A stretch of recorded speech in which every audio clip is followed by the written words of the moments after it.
ഇപ്പോൾ വയനാട് കാപ്പിക്കളത്ത് വീടിന് പിറകിൽ മണ്ണിടിഞ്ഞു വീണു എന്ന വാർത്ത വരുന്നുണ്ട്. വീട്ടിലുണ്ടായിരുന്നവരെ മാറ്റി പാർപ്പിച്ചിട്ടുണ്ട്.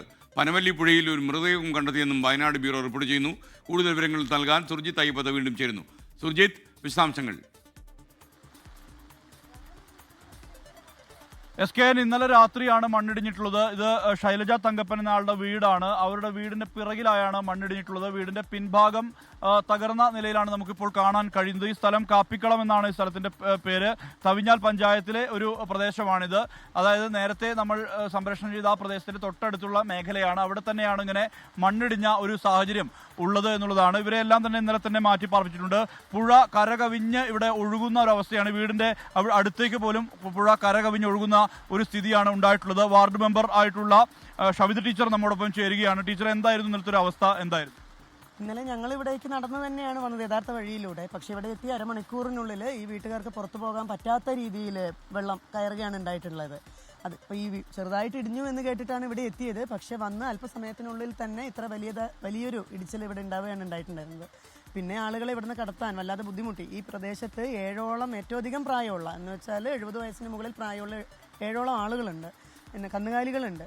ഇവയെല്ലാം തന്നെ നമ്മൾ ഇന്നലെ അക്കരെ എത്തിക്കുകയാണ് ചെയ്തത്. അത് തന്നെ കാപ്പിത്തോട്ടത്തിലൂടെയൊക്കെ നമ്മൾ കടത്തിയിട്ടാണ് അക്കരെ എത്തിച്ചിട്ടുണ്ടായിരുന്നത്.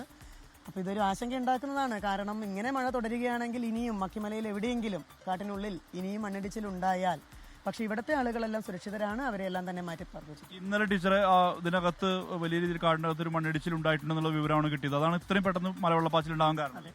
അല്ലെങ്കിൽ ഒരിക്കലും മക്കിമല പുഴയിൽ വെള്ളം കയറാറില്ല. 2018-നും 2019-നും ശേഷം ഈ പുഴയിൽ ഒരിക്കലും വെള്ളം കയറിയിട്ടില്ല.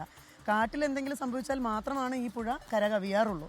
അപ്പോൾ ഇന്നലെ അത്രമാത്രം ശക്തിയിലുള്ള ചളി, കുത്തൊഴുക്ക്, അതുപോലെ മരങ്ങൾ, ഇതെല്ലാം തന്നെ ഒലിച്ചു വന്നതിന്റെ അടിസ്ഥാനത്തിൽ മനസ്സിലാക്കേണ്ടത് കാട്ടിന്റെ ഉള്ളിൽ എവിടെയോ പൊട്ടിയിട്ടുണ്ടെന്ന് തന്നെയാണ്. ഈ ഷബിത ടീച്ചർ അടക്കമുള്ള ജനപ്രതിനിധികൾ വളരെ സജീവമായി ആളുകളെ മാറ്റിപ്പാർപ്പിക്കുന്ന അടക്കമുള്ള കാര്യങ്ങളിൽ ഇടപെട്ട ജനപ്രതിനിധികളിൽ ഒരാളാണ് ഷബിത ടീച്ചർ.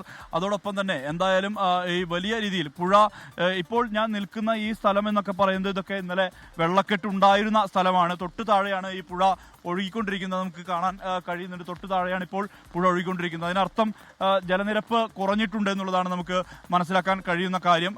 ഈ ഇവിടെ മാത്രമല്ല, അതായത് ഈ തലപ്പുഴയിൽ മാത്രമല്ല, മാനന്തവാടി പനവല്ലിപ്പുഴയിൽ ഒരു മൃതദേഹം അടിഞ്ഞ നിലയിൽ കാണപ്പെടുന്നുണ്ട്. എന്തായാലും ഇതുമായി ബന്ധപ്പെട്ട അന്വേഷണം പോലീസ് ഉൾപ്പെടെ നടത്തുന്നുണ്ട്. നാട്ടുകാർ പോലീസിനെ വിവരം അറിയിച്ചിട്ടുണ്ട്. ഇതാണ് തലപ്പുഴ. തലപ്പുഴയിൽ ഇന്നലത്തെ ഒരു അവസ്ഥയല്ല എന്നുള്ളത്. മഴ പെയ്ത്തുണ്ട്, പക്ഷേ വെള്ളം കുറഞ്ഞിട്ടുണ്ടെന്നുള്ള ആശ്വാസകരമാണ്. മക്കിമലയിൽ എവിടെയോ വനത്തിനകത്ത് മണ്ണിടിച്ചിൽ ഉണ്ടായിട്ടുണ്ട് ഇന്നലെ തന്നെ സൂചനകളുണ്ടായിരുന്നു. കാരണം മരവും എല്ലാം തന്നെ കുത്തി ഒലിച്ച് ഇറങ്ങുന്ന ഒരു അവസ്ഥ ഉണ്ടായിരുന്നു. മരം മാത്രമല്ല, മറ്റ് പല വസ്തുക്കളും ഒഴുകിയെത്തുന്ന ഒരു അവസ്ഥയുണ്ടായിരുന്നു. മണ്ണ് അടിഞ്ഞ പോലെ, അതായത് മണ്ണും ചെളിയും കല്ലും കലർന്ന ഒരു മിശ്രിതം എന്ന നിലയിൽ ആ തരത്തിലാണ് പുഴ ഒഴുകിയിരുന്നത്. കലങ്ങി മറിഞ്ഞൊഴുകുന്ന ഒരു അവസ്ഥയാണ് ഉണ്ടായിരുന്നത്. പക്ഷേ അതിന് മാറ്റം വന്നിട്ടുണ്ട്. ഇപ്പോൾ വീണ്ടും ആ കലക്ക് ഒഴിവായിട്ടുണ്ട് എന്നുള്ളതാണ് ആശ്വാസകരമായ കാര്യം. അതായത് പുഴയുടെ മറുകരയിൽ 8ഓളം കുടുംബങ്ങളുണ്ട്. 8ഓളം കുടുംബങ്ങളെ ഇന്നലെ തന്നെ മാറ്റിപ്പാർപ്പിക്കാൻ വേണ്ടി കഴിഞ്ഞിട്ടുണ്ടെന്നുള്ളത് ആശ്വാസകരമായ കാര്യം.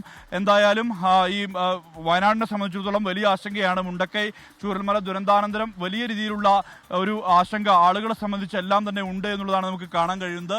ഇത്തരത്തിൽ മണ്ണിടിച്ചിൽ ഉൾപ്പെടെ മഴ തുടർന്നു കഴിഞ്ഞാൽ ഇതിന്റെ സാഹചര്യം ചിലപ്പോൾ അല്പം പ്രശ്നമാകും. ഇന്നലെ തന്നെ അടിയന്തര DDMA യോഗം ഇന്നലെ രാത്രി കളക്ടറുടെ നേതൃത്വത്തിൽ ചേർന്നു. ജില്ലാ പഞ്ചായത്ത് പ്രസിഡന്റ് അടക്കം DDMA യോഗത്തിൽ പങ്കെടുത്തിട്ടുണ്ട്. ഇതിന്റെ സ്ഥിതികൾ മൊത്തം വിലയിരുത്താനുള്ള ഒരു ശ്രമം അത് ഉണ്ടായിട്ടുണ്ട്. എന്തായാലും ഏതെങ്കിലും അടിയന്തര സാഹചര്യം ഉണ്ടായാൽ കൂടുതൽ ദുരിതാശ്വാസ ക്യാമ്പുകളടക്കം തുടങ്ങാനുള്ള നീക്കമാണ് ജില്ലാ ഭരണകൂടത്തിന്റെ ഭാഗത്തുനിന്നുള്ളത്. SKN.